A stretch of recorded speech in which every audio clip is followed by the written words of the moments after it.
My mother passed away. Can you please come home so we can hold the funeral? But when I said this, my husband gave me a surprising reply. I can't because I'm on a company trip right now. What? I don't have anything to do with it, so I'm gonna enjoy the trip. I was absolutely stunned at my husband's unbelievable words. But 5 days later, something unexpected happened. I had no idea what was going to happen. Why didn't you answer my calls? Your mother passed away when I was at the funeral. We heard what I had to say, so he was so surprised he couldn't speak. My name is Chloe, and I'm a 53-year-old homemaker. My husband Mason and I have been married for 25 years. We have one son who has already graduated from college and is an adult. He is now independent. He comes home once in a while, but he seems to be very busy and we see him very rarely. So I spend my time with my husband alone, but I'm getting tired of living with my husband. Hey, dinner? Alright. My husband just bosses me around and makes me do whatever he says. It is natural that the wife does the housework, so I do whatever he asks me. I haven't been able to have a hot meal because he's so demanding when it comes to how I prepare meals. However, I cannot complain strongly because we are able to live thanks to my husband's salary, and even if I say something, it might immediately turn into a fight. My husband would throw a huge tantrum, and I would feel exhausted after each fight. My husband also disrespects my housework and often comes home late. If it was only overtime work, I would think that this is understandable, but he often goes out drinking without any notice and comes home late at night without eating dinner and just goes straight to bed. In the worst cases, he doesn't come home until morning, and when I call him, he would say he just spent the night at the office. Because of this, the food I had cooked for him goes to waste. When I don't know if my husband will eat dinner, I don't want to cook something elaborate. However, if I serve him something easy to make, he complains about it. If that is the case, he should come home every day and eat dinner. But when I tell him that, his face turns red and he gets angry, saying, "Who do you think you owe for your dinner?" My husband has always been like that and even pushed me to solely take care of our child. He never attended our son's class visits or school recitals. When he would show up, he would keep complaining about how he wants to be anywhere other than here. I remember how angry I was when I saw my husband open a beer can while I was at one of our son's sport games. After alcohol was banned at the sports meetings, it made him want to go even less. I began inviting my own parents so that my husband didn't have to come. That's how much my husband did not care about anyone but himself. In fact, my son also said he has a few memories of his father. They've only ever had a few conversations together, but about his career path. So it's almost as if I raised my son by myself. My relationship with my husband has cooled off. It was as if I had stayed married to him because of my son. So after my son left the nest, I felt suffocated being alone with just my husband. My husband is still the same. He still works overtime and tries to avoid seeing me as much as possible. Can we really call ourselves a married couple in such a state? Despite these doubts, I'm not sure that I'm ready for a divorce. I had become a full-time housewife upon marriage, and I had not worked since then. So I thought it would be difficult to make a living in my old age and on a part-time job. I was not confident that I could survive on my own after the divorce. Then one day my husband spoke to me. "I'm going to be transferred to a different office." Transferred where? Texas. That far? My husband is going to be transferred by himself to a branch office in the next state, and he's moving next week. "I need you to pack my bags." "What? I have to do it?" "Huh? I'm busy every day. You're always free at home." I was angry at my husband's demanding remarks, but I still felt better knowing that I would be free to spend some time alone in this house for a while. I packed my husband's belongings and made arrangements to send them to his new address. See you later. Yeah. I was stunned when he left without saying goodbye or making eye contact with me, but the movement of the front door closed. I raised both hands in the air and felt so relieved. Now I don't have to stress about preparing dinner. I don't have to listen to his every tedious instruction. I can cook my favorite dishes at any time of the day just for me and enjoy them hot and fresh. I was impressed by how delicious freshly prepared food tastes. I was also able to take a shower in my own time. When I lived with my husband, I was not allowed to take a leisurely shower, so it had been a long time since I had such a relaxing time. For the first week or two, I experienced the joy of living on my own as much as I could. Then, after that, I decided to look for a job for the future. Until now, I had been unable to work because of my husband's dinner and other commitments. But now that my son is independent and I don't have to think about my husband, I'm free to work. So I began to look for a job. Then I found an opening for a clerical position from 9 to 17 on the weekdays. I applied for it at the spur of the moment, and to my surprise, I was hired. They were willing to hire me because of my old qualifications and experience working as an office clerk. I was grateful that they hired me and worked very hard. I was inexperienced and there were difficulties, but even so, I gradually regained my old work habits and became accustomed to my new job. It was very enjoyable to be out in the world for the first time in a long time and to communicate with various people, and I gave it a lot of energy to my new life. I had no idea my life would become so much more enjoyable now that my husband had moved out on his own. Even my son, who comes home sometimes, says to me, "Mom, you look happier." Stress has a negative effect on everything. I can see that when I look at you. You're right. I'm surprised at how much fun I'm having right now. Time passed quickly, and a year passed. My husband came home for Christmas, but rarely came home for the rest of the year. It seemed to be just fine to see him every once or twice a year, and I was able to have a normal conversation with him then. I thought this made me feel as if we were just distant relatives, but I was happy with that, so I didn't think anything was wrong with it. But then something happened that complicated the relationship between my husband and me. What? My mother? It happened all of a sudden. I received a phone call from the hospital. My mother was grocery shopping when she suddenly collapsed. I rushed to the hospital. My mother was asleep in her hospital bed. The doctor noticed my arrival and went into another room to talk to him. The doctor said, "Your mother had a myocardial infarction and was brought to the hospital." And that's when we found out. Then I said, "What, is it cancer?"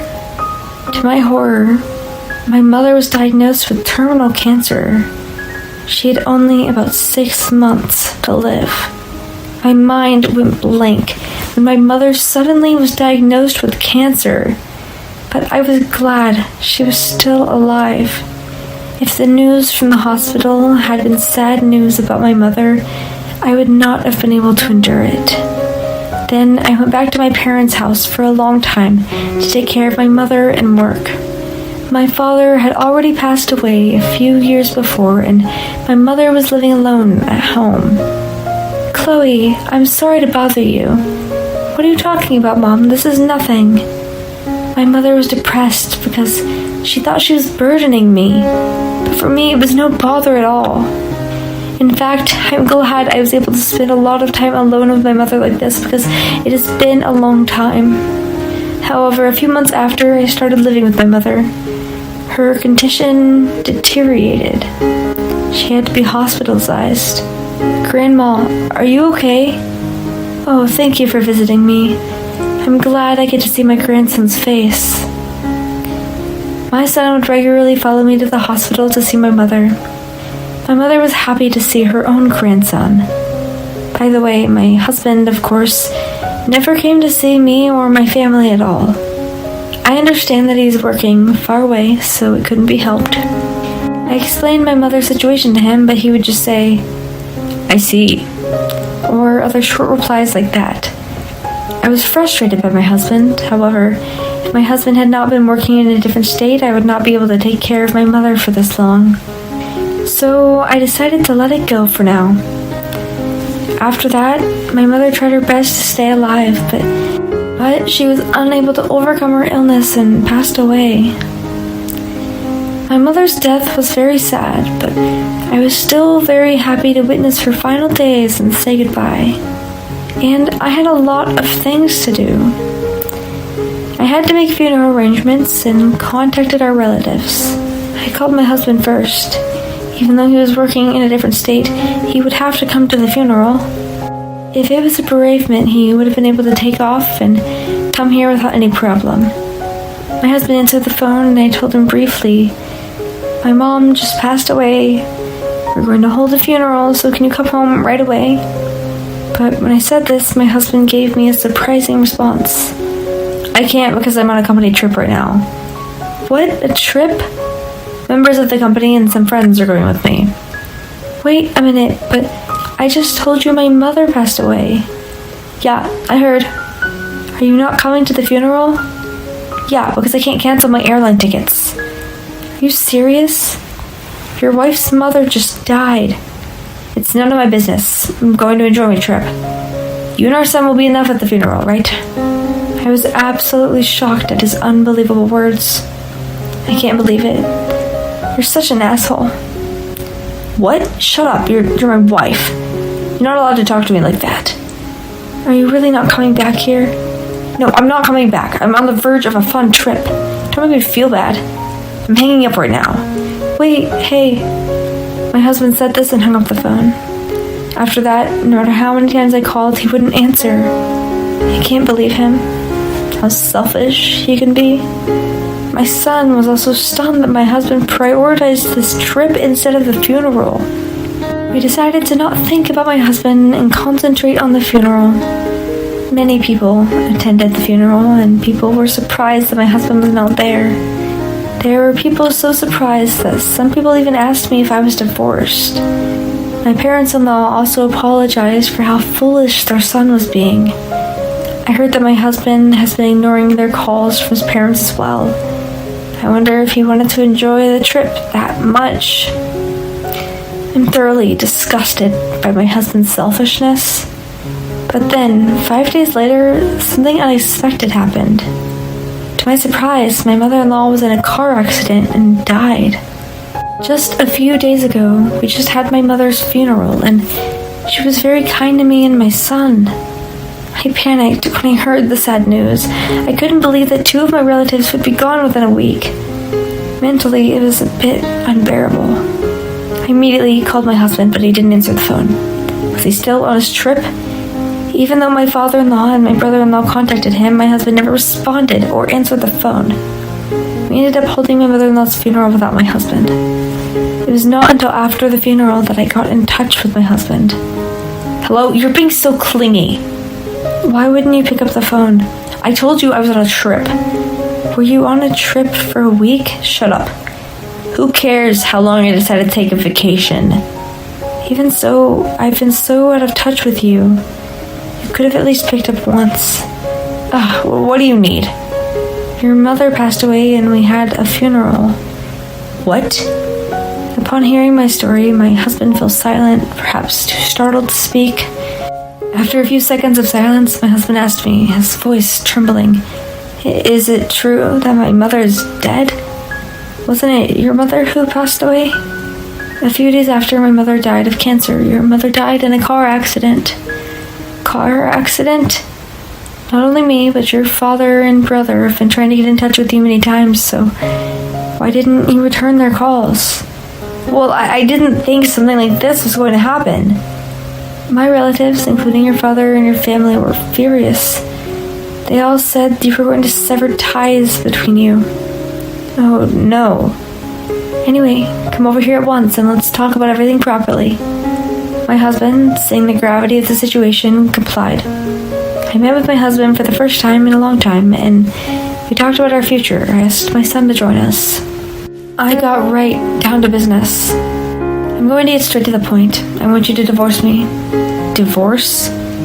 My husband was surprised to hear that I was divorcing him. Oh, come on. That's a bit much, don't you think? What? Are you seriously saying that? Do you have any idea how much I've endured your harassment until now? It's too embarrassing that you didn't even thank me for all the housework I did. Didn't even come to visit my mother, didn't attend her funeral, went on vacation, and on top of that, didn't attend your own mother's funeral and went out on playing around. I can't stay married to such a horrible person. I want a divorce, I said and thrust the divorce papers at him. My husband flinched under my momentum, but he responded to me. I didn't know about my mom, so it couldn't be helped. Besides, can you live on your own after you leave me? Don't get carried away. You had to support me. My husband's face turned red, and he raised his voice, but I was no longer upset. You really don't care about me, do you? I told you, I started working right after you moved out on your own. Did you forget that I had to fill out paperwork for that? My husband finally seemed to remember when I said that. Well, then, I want the amount you worked for as part of your share of the property. Don't think you can get a free divorce like this. He was a rotten man, no matter how far he went. Well, it can't be helped because I still want to get rid of you. When I said this, my sons opened his mouth. Well, then Dad, you owe Mom alimony. Alimony? I was confused. My husband stared at my son. Hey, what are you talking about? Why do I owe alimony? When my husband said this, my son took something out of his bag and spread it on the table. These are pictures that prove you were cheating on Mom. You were bringing women into your apartment that lived with you in a while. You were working out of state. My husband looked at the pictures and was absolutely mortified. I had no idea that my husband was having an affair, so I was equally surprised. How do you have these? A classmate of mine from college works at the same company as you. When he went to your branch office on a business trip, he saw you getting friendly with young female employees at the branch office. He asked someone at the branch office about it, and they told me that there was a rumor going around that they were having an affair. So I hired a professional to get some solid evidence. I got the evidence right away, so it was cheap. My son's explanation made my husband's face turn blue at once. I didn't know that was the case. You've been traveling with your lover, haven't you? My husband, in a cold sweat, and was saying, No, that's not. He was becoming more and more panicked. I'm going to charge you and your affair partner alimony. Oh, no. My husband was paralyzed in fear. He didn't think I would have found about the affair. I was so glad my son was there because I could not have found that out on my own. After that, I officially divorced my husband and demanded alimony from him and his lover. I sent a content-certified letter to the company. Apparently, the woman whom he had had an affair with is now being shunned by people at work, who now know that the rumors were true. Furthermore, my husband's inability to attend his wife's mother's funeral and his own mother's due to the affair became known throughout the workplace, and he was no longer treated as a human being. Unable to bear such cold stares, my husband resigned from the company. However, his own family despises him for the same reason and has cut him off, so he has no one to turn to. He's now spending his days paying alimony while working as a freelancer in his hometown. The room we originally lived in was a rental, but my ex-husband's salary is not enough to pay the rent, so he canceled the lease and now is living in a cheap apartment. My ex-husband has been sending me emails laminating the situation, asking to get back together with him, but I ignore all of them and just put them in my junk mail. I'm currently doing well at work and living comfortably in a reasonably priced apartment, so there's nothing wrong with that. Any situation is heaven compared to when I was living with my ex-husband. I will continue to do the best at my job and live happily ever after in a life that fits my lifestyle. Thank you for watching.